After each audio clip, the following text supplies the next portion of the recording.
I know this is going to be one of those videos that's going to send my head spinning by the end of it, but I'm going to dive in anyway because it's important. All right? What I'm doing today is we're listening to VHT power amps pretty much. I think it's safe to say that my favorite power amps are designed by Stephen Fryette. This goes back to the beginning for me, really. Some of it started just visually. You know, when I used to look at magazines, I saw like Mesa Boogie power amps in racks. You'd see Carvin, various solid state power amps. But when the VHT showed up, it was like they came in like a ton of bricks, like a sledgehammer. And you just look and you go, wait, what is that important looking thing of 4 rack spaces that weighs 80 pounds and is taking up this real estate? And it's chrome or purple or blue or whatever awesome color. And all the big boys, the really awesome dudes, had these VHT power amps. VHT was Steve Fryette's company. At some point, he sold the name and just went with Fryette, which maybe he should have done from the beginning, who knows? So it's the same stuff. These big power amps, if you see an awesome handmade amp that says Fryette, or if you see a VHT amp from the 80s or 90s, I think it's all of the 90s still, that's Fryette as well. With the help of my guitar bro, Michael Nielsen, we have assembled the Justice League of VHT Fryette power amps. Let me show you what we're looking at here. Okay, man, these are so heavy, these giant power amps. I've got a table full of power amps. I got more below here. I'm hoping this desk doesn't collapse because these amps are so heavy. I'll go one by one and explain what we're looking at here. The VHT 2150. This is the first of the VHT humongoid power amps. This purple beauty is mine. It is KT88 driven. It is big, bold, and beautiful. This is Michael Nielsen's beautiful blue 2150. This one utilizes 6550 power tubes. Chrome Boy over here is the VHT Classic. This is loaded with EL34 tubes. Here is the Fryette Power Station. It is a 50 watt all tube power amp. I'm not going to tell you what it's kind of voiced like, but I don't know, I think it might surprise you. That's why it's here.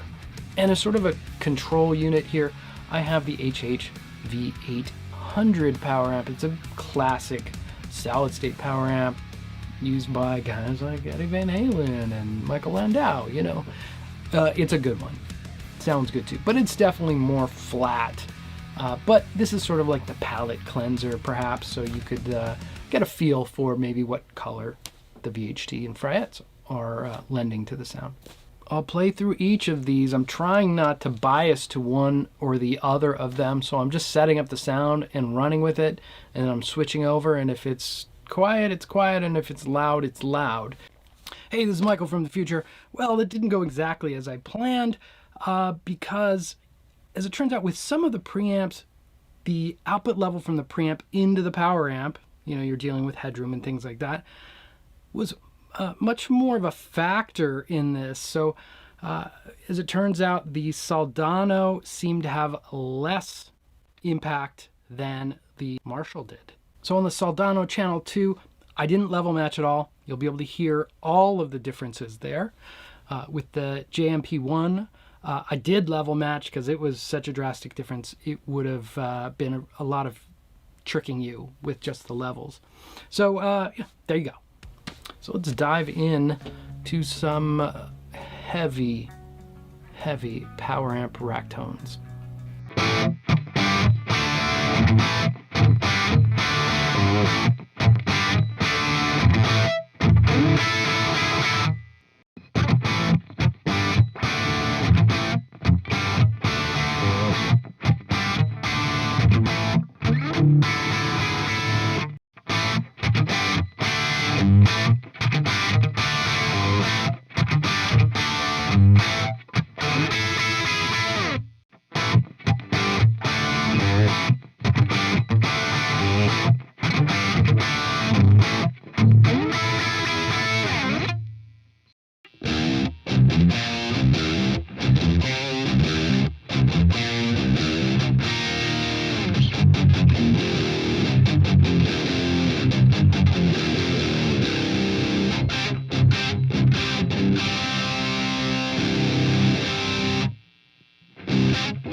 So that's that. Let me know in the comments your sonic opinions there.